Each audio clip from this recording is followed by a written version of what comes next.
I'm going to be showing you how to create your very own NFT collection without needing to code. You'll learn 3 things. Number 1, how to pick a platform. Number 2, how to design the NFT. Number 3, how to upload to nft-inator and how to add metadata. And as a bonus, we're going to be interviewing the artists of this NFT collection so you can see how they went step by step creating this. Number 1, what platform should I use? There are tons of different platforms to choose out there, and there's going to be links somewhere in this video to show you the different versus videos. The ones that I would look at would be number 1, nft-inator, and then deciding if you're going to be using something like NiftyKit or Third Web.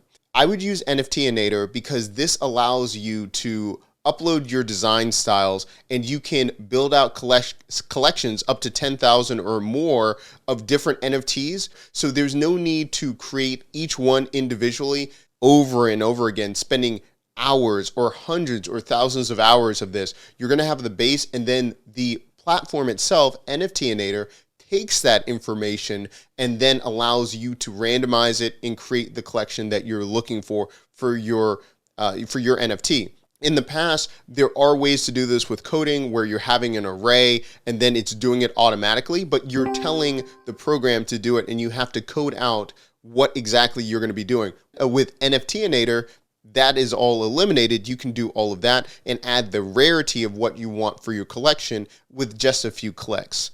Now, the next part where we're talking about, do you want to use something called Third Web or NiftyKit? That depends on basically if you need a one-stop shop. NiftyKit does a lot of the work where it's talking to other networks for the blockchain, where you're putting it on Polygon or Ethereum and those kind of things, but it's more limited. It does do a lot of work for you and you don't have to get into the logistics of what you're trying to do. Versus Third Web, you're going to have a lot more options to customize, but there are going to be several more steps and things that you're going to need to consider. Personally, because I want to have the max amount of flexibility and I want to decide what I'm going to do with my collection, I am going to use the combination of nft-inator to create the NFT, and then to mint and do everything dealing with the blockchain, I'm going to be using Third Web. In the comment section down below, let me know which one you would choose or other questions you might have. Number 2, how to design an NFT. The way that we design the images, and by the way, I meant the artist did it. I was just there to add everything later on, to upload it and do all those things with Third Web. So think about this similar to like paper dolls or something like that, where you're mixing and matching. You're creating just different pieces of the character. You're going to have multiple bases and you're going to be able to switch different characteristics. You see this with a lot of different profile generators or different game generators of different characters. And you see this with paper dolls as well. You're going to have a base of a type of character, and then you're going to be able to switch accessories. Then from there, in nft-inator, you can also change the rarity based on the different type of accessories they have, either if it's going to be the different types of hair, the base layer, if it's going to be rare like that, you're going to be able to change it up. I view this almost similar to like Pokemon cards. If you're thinking about like a Charizard and it's holographic, it's really rare. You can change the rarity of the type of NFT by changing the values of how rare this is going to be. And this is all in nft-inator.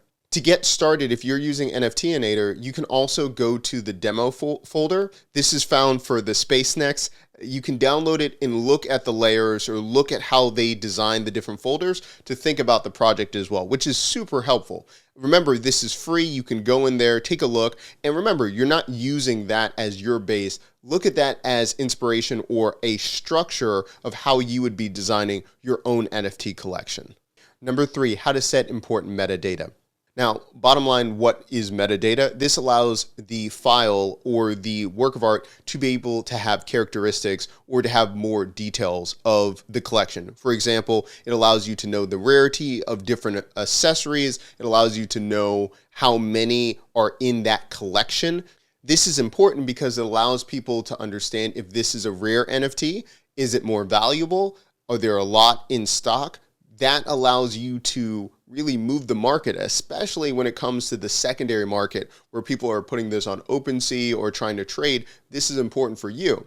And depending on the royalty percentage, and we'll talk about this in another video, but if you put a certain royalty percentage, every time someone resells this NFT, you can be getting a percentage back. Because remember, this is on the blockchain, so it is going to perfectly remember that smart contract. It's going to remember what is owed to you. So when that is resold, you will be seeing a royalty percentage if you set this up, or depending on how you want to set up the royalty percentage.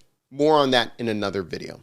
Let me know if you're an artist or an entrepreneur trying to build an NFT collection for yourself or another brand. Or you plan to use NFTs in a different way, such as using this as a ticket for an event. Now that you have your collection where you have created your 10,000 or 100 NFTs for a collection, the next process is putting it on a platform for it to be able to mint. You can do this using either NiftyKit by uploading all of your NFTs to now put it on NiftyKit and you can sell it on your website. We've just entered a hackathon to show you step-by-step how to do this as well. So if you're interested, in the comment section down below, let us know and we'll continue to put out more videos showing you the details of the hackathon and how we did this. I'll see you in the next video.